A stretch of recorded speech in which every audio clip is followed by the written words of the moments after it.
Nais po namin iklaro na nasa dock pa lang po ang barko, tagilid na.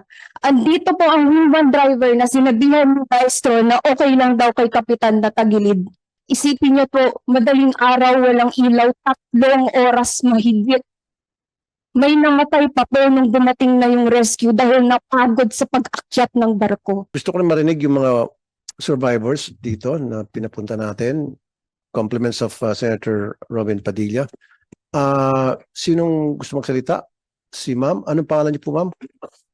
Survivor si ma'am. Ma'am Fatima Sweeney Sahili. Yes. Go ahead po, ma'am. Ako po ay magsasalita in behalf of the victims and witnesses. Una po, andito ako ngayon bilang anak ng biktima, representative ng kapwa biktima at lahat ng kaanak na binago ng trahedyang ito. Ngunit higit sa lahat, andito ako ngayon bilang isang ordinaryong Pilipino na may napakasimpleng hiling. Ang makapaglayag ng ligtas ang bawat Pilipino sa kahit saang sulok ng bansa.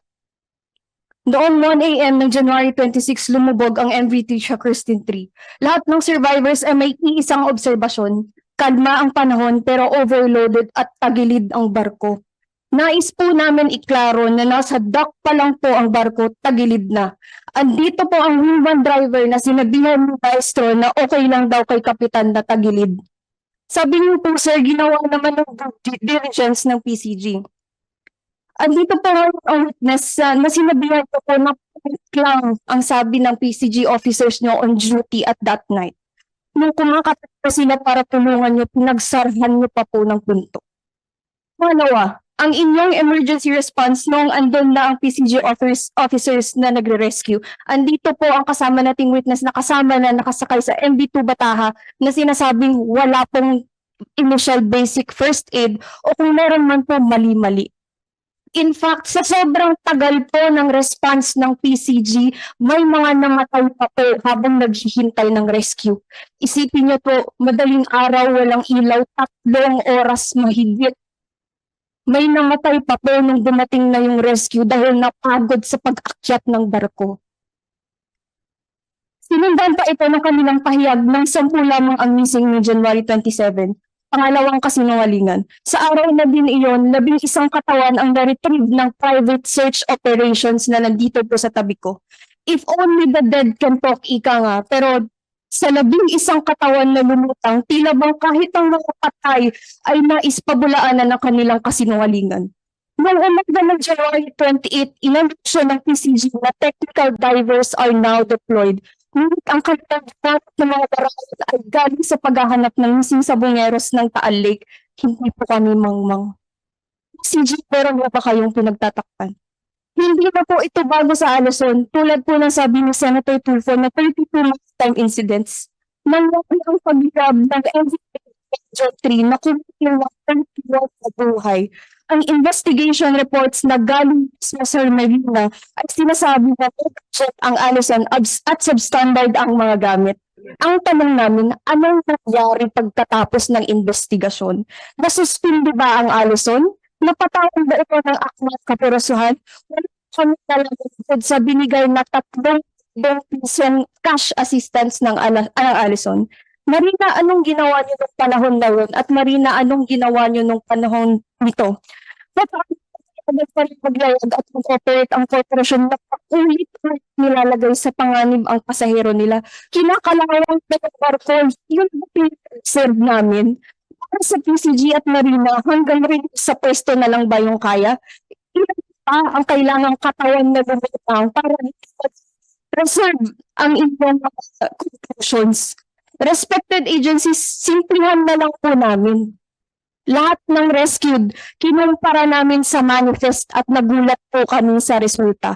Out of 200 rescued, this is from the data of the City Disaster Risk of Basilan and Zamboanga, 175 ay wala sa manifest. In other words, 57% of the rescued is unlisted.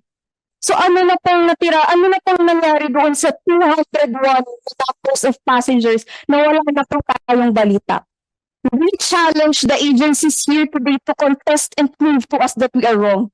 Please do so. Sabi ng mga crew, nag-i-inspection kayo, nag-inform po beforehand ang Alison na darating kayo. Kaya o hindi to its point ang pag-inspection nyo. No wonder nabibilog kayo ng Allison. Para naman sa mayor ng Zamboanga City, Mayor Olaso, bago itong insidente, madalas mong bibida ang Allison sa iyong page.